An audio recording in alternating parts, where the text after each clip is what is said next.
Recording number 13 అన్నమాట. భాగవత ప్రకాశము అనేది ఇప్పుడు మనం చదువుకోబోతూ ఉన్నాము. భగవంతుని లీలావతారములు అని ఇక్కడ హెడ్డింగ్ ఉంది. భగవంతుని మొదటి అవతారము ఈ సృష్టిని సమస్తమును తన యందు ధరించిన విశ్వరూపము. అదియే పురుష సూక్తముగా పురుషుడుగా వర్ణింపబడినది. ఇందు నిర్మాణమునకు కొనిరాబడిన వస్తువులు మహత్తు, అహంకారము, తన్మాత్రలు, 16 కళలు. మహత్తు అనగా చోటుగా వ్యక్తమైన విశ్వరూపుని దేహము. అహంకారము అనగా ఒక తావున ప్రత్యేకముగా మేల్కొను తెలివి. తన్మాత్రలు అనగా శబ్దము, స్పర్శము, రూపము, రుచి, వాసన అనువానికి కారణములైన బీజములు. 16 కళలు అనగా 10 ఇంద్రియములు, పంచభూతములు, మనస్సు. 10 ఇంద్రియములు అనగా 5 జ్ఞానేంద్రియములు, 5 కర్మేంద్రియములు.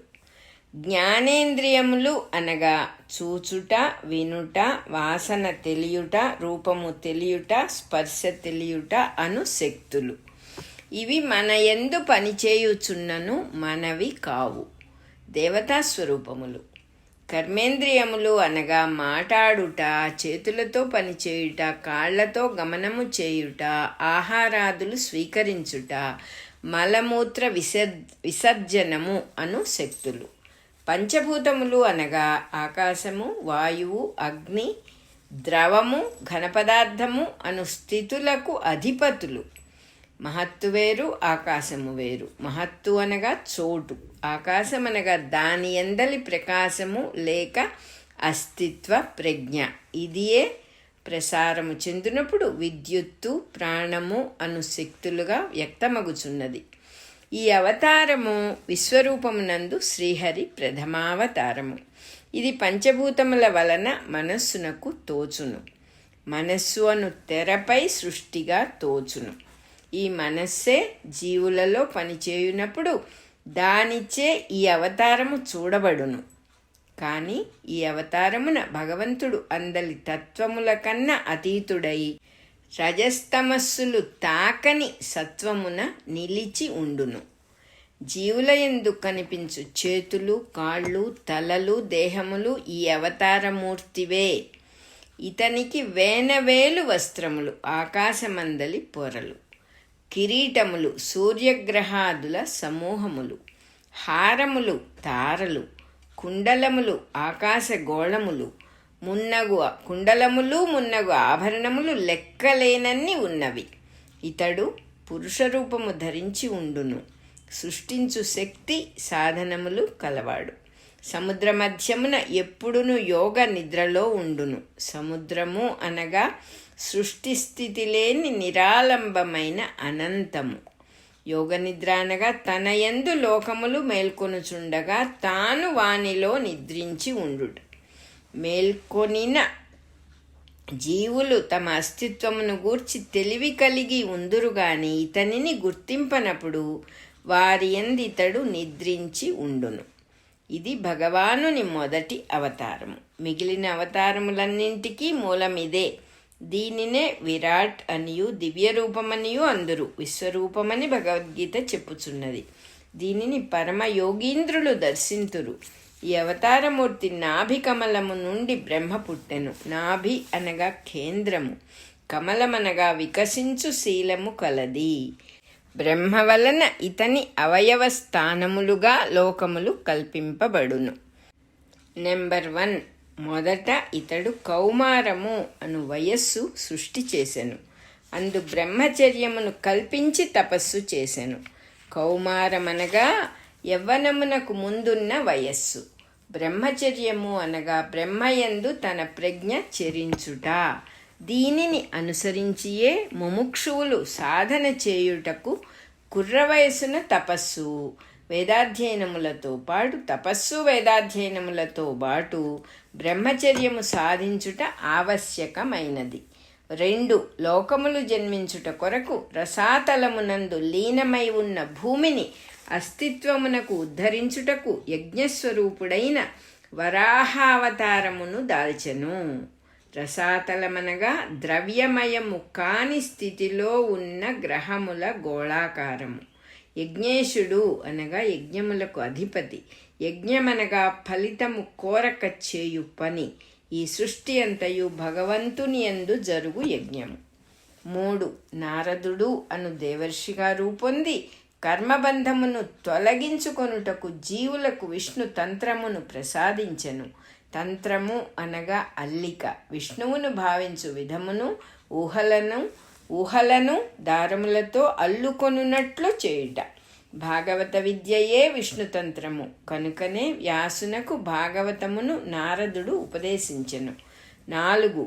ధర్ముడు అనువానికి అతని భార్య యందు నరనారాయణులుగా అవతరించి దుర్లభమైన తపస్సు సాధించి దానిని జీవులకు తపశ్శక్తిగా ధారపోసెను. తపస్సు అను విద్యను సాధించి లోకమునకిచ్చెను అని అర్థము. 5. ఆసురి అను బ్రాహ్మణునకు పుత్రుడై పుట్టి కపిలుడు అను పేర సాంఖ్యమును ఉపదేశించెను. సాంఖ్యము అనగా సృష్టిలోనున్న తత్వములను వివరించుట. 6.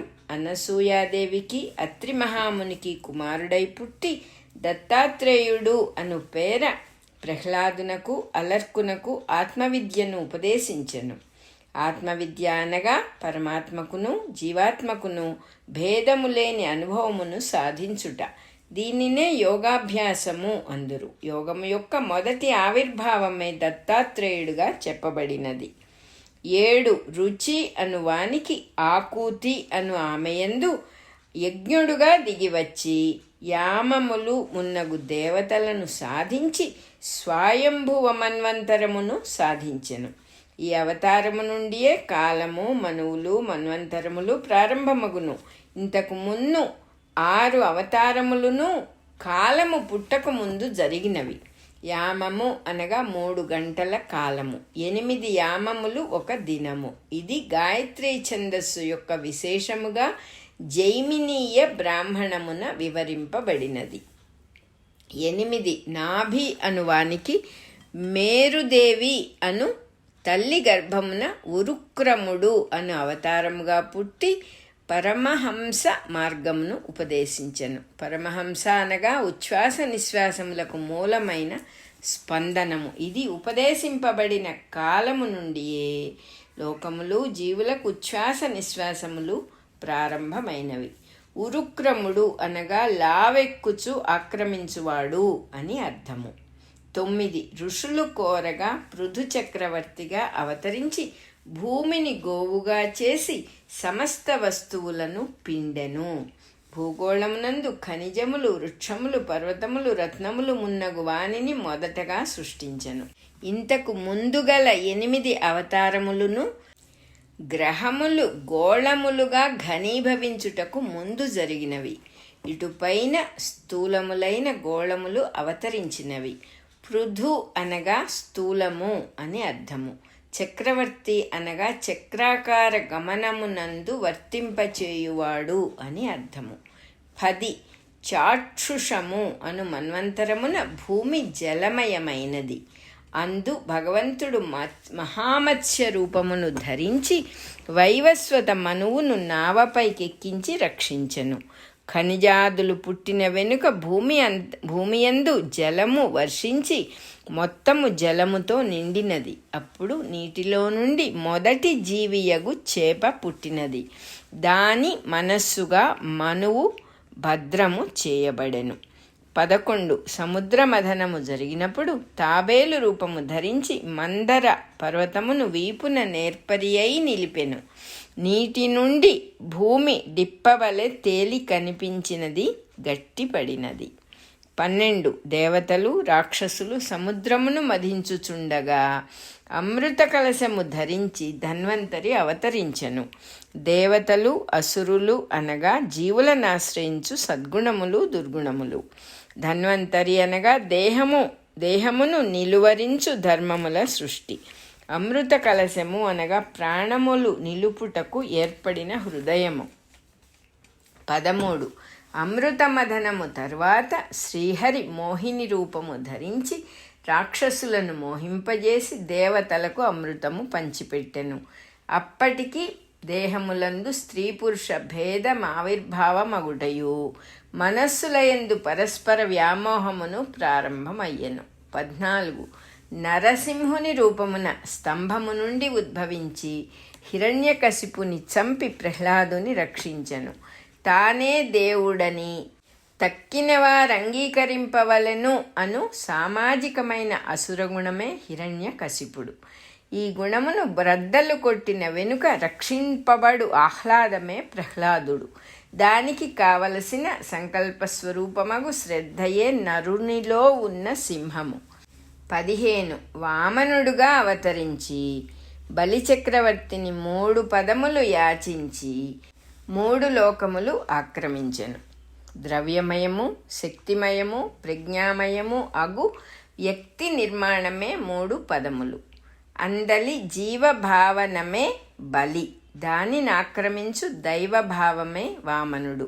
ఈ అవతారమునకు ముందు మానవుడు భౌతిక దేహముతో సృష్టింపబడలేదు. మన భూమిపై మొదటి మానవ ఆవిర్భావమే భౌతికముగా జరుగుట వామనావతారము. 16 పరశురాముని అవతారము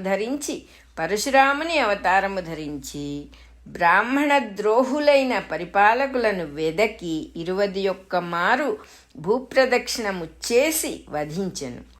మానవజాతిలో అనాగరికములైన హింసలు, పరిపాలకుల నిరంకుశత్వము ప్రబలినప్పుడు యుద్ధమును పరిష్కార మార్గముగా చేసి దాని తరువాత మానవులలోని బ్రహ్మశక్తి, రక్షణాత్మకమైన క్షత్రియ శక్తి పరస్పర పరిపోషకములు అని గుర్తించుటకు ముందు జరిగిన ప్రయత్నమే పరశురామ అవతారము. దాని ఫలితమే శ్రీరామావతారము. 17 వ్యాసమూర్తిగా అవతరించి భగవంతుడు అల్పబుద్ధులపై కరుణచే వేదములను 4 శాఖలుగా విభజించెను. ఇది రామావతారము తరువాత ఉండవలెను.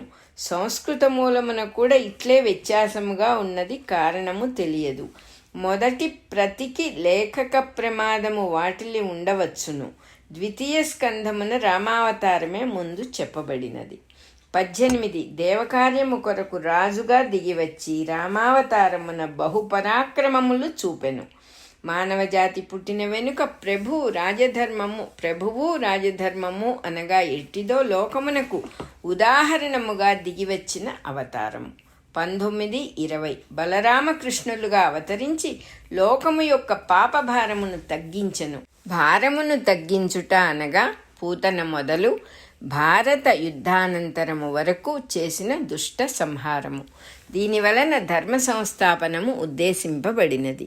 ఇది నేటి వరకును భగవద్గీత రూపమున జరుగుచున్నది. 21 కలియుగము మొదట రాక్షసులకు సమ్మోహనమును కలిగించుటకై కీటక దేశమున బుద్ధుడై అవతరించెను.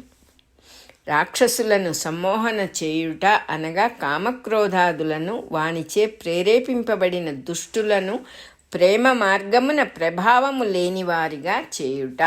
22 యుగసంధియందు పరిపాలకులు దొంగలై ప్రజలను దోచుకొందురు.